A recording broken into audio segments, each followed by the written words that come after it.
Hello বন্ধুরা, কেমন আছো সবাই? আশা করি সবাই ভালো এবং সুস্থ আছো। আমি হলাম তন্ময় ডিন্ডা, তোমরা দেখছো ডিন্ডা ব্লগই পাই। ফিরে এসেছি আজকে আরও একবার তোমাদের জন্য নতুন একটি টপিক আর নতুন একটি ভিডিও নিয়ে। যেই বিষয়টা আজকে তোমাদের সাথে আলোচনা করব, আর সেই বিষয়টি হচ্ছে আমাদের নর্থ ইস্টে যে কোল মাইন রয়েছে, ঠিক আছে, কয়লা খনি রয়েছে, সেই বিষয়। আজকে আমাকে এই ভিডিওটি স্পেশালি অঙ্কিতা নামে আমার এক খুবই কাছের মানুষ পাঠিয়েছে ভিডিওটি। তো ওই ভিডিওটি আজকে তোমাদের সবার সাথে শেয়ার করবো। সেরকম বিশেষ কিছু বলার নেই, বাস তোমরা দেখতে থাকো আর এনজয় করো। ভিডিওটি পছন্দ হলে একটি লাইক, আর যদি আমার চ্যানেলে নতুন হয়ে থাকো তাহলে সাবস্ক্রাইব করতে অবশ্যই ভুলবে না। Thank you so much for watching Dinda ব্লগই পাই। Eyes in the sky, gazing far into the night. I raise my hand to the fire, but it's no use, 'cause you can't stop it from shining through.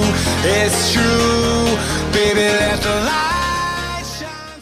তাহলে বন্ধুরা, আজকে তোমরা যে জায়গাটি দেখতে পাচ্ছ বর্তমানে, এটা হচ্ছে আমাদের নর্থ ইস্টের, মানে আমাদের যেটা বলা হয় নাকি সেভেন সিস্টার্স, আমাদের ইন্ডিয়ার নর্থ ইস্টের তিনসুকিয়া এবং ডিব্রুগড়ের মাঝখানের একটি জায়গা, যেখানেতে নাকি তোমরা দেখতেই পাচ্ছ ট্রেন লাইনের সাইডেই, মানে ট্রেন ট্র্যাকের, মানে রেল লাইনের সাইডেই আর কি এই কয়লা খনিটা অবস্থিত। তোমরা এখানেতে দেখতেই পাচ্ছ, মানে কয়লা খনিজ, কয়লার পুরো বড় বড় ঢিপি রয়েছে এখানেতে, মানে রাখা হয়েছে প্রচুর কয়লা। এখান থেকে কয়লা উত্তোলন করা হয়। এখানে হাজার হাজার শ্রমিক কাজ করেন। আর সবথেকে বড় কথা যেটা, সেটা হচ্ছে আমাদের যেমন এটা একটা ন্যাচারাল রিসোর্সের মধ্যে সবথেকে বড় ভূমিকা পালন করে। যেমন কি আমাদের পেট্রোল উত্তোলন করা হচ্ছে, ইভেন কি বহু শতাব্দী থেকে পেট্রোল উত্তোলনের ফলে একটা সময় পেট্রোল শেষ হয়ে যাওয়ার মানে মানে পরিস্থিতি আর কি তৈরি হয়েছে তো এই কথা চিন্তা করে আর কি বৈজ্ঞানিকরা আমাদের, যেমন বর্তমান সময়ে আমরা যেমন ইউজ করছি ইভি, মানে ইলেকট্রিক ভেহিকেল, ঠিক আছে, আর লিথিয়াম ব্যাটারিও আমাদের ইউজ করা হচ্ছে বর্তমানে। তো আমার মনে হয় কয়লারও কিছু একটা বিকল্প বের করা উচিত। কারণ কি, কয়লা যে আছে, কোল যেটা রয়েছে, সেটা বেশি উত্তোলন করার ফলে মাটি, মানে জমি অনেক মানে ক্ষতি হয়। যেমন ক্ষতি হয় ইন দ্য সেন্স, মানে জমির মানে ধসে যাওয়ার চান্স থাকে। অনেক জায়গায় এরকম অ্যাক্সিডেন্টও হয়েছে ইতিহাসে, অনেক বড় বড় ঘটনা এরকম রয়েছে।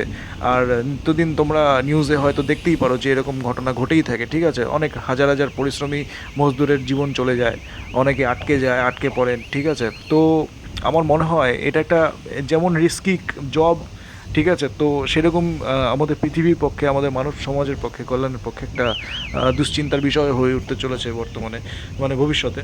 তো আমার মনে হয় এটার একটা বিকল্প বের করা উচিত সরকারকে বা প্রশাসনকে। বন্ধুরা, পুরো ভিডিওটি কেমন লাগলো অবশ্যই কমেন্ট সেকশন কিন্তু ফাঁকা রয়েছে, আমার কমেন্ট সেকশন ফাঁকাই থাকে। তো তোমরা কিন্তু অবশ্যই কমেন্ট সেকশনের মাধ্যমে জানাবে যে আমার ভিডিওটি আজকের কেমন লাগলো, আর আমি সেটার জন্য অপেক্ষা করব। Thank you so much, tata bye bye. নিয়ে আসবো আরেকটি নতুন ভিডিও, ততক্ষণের জন্য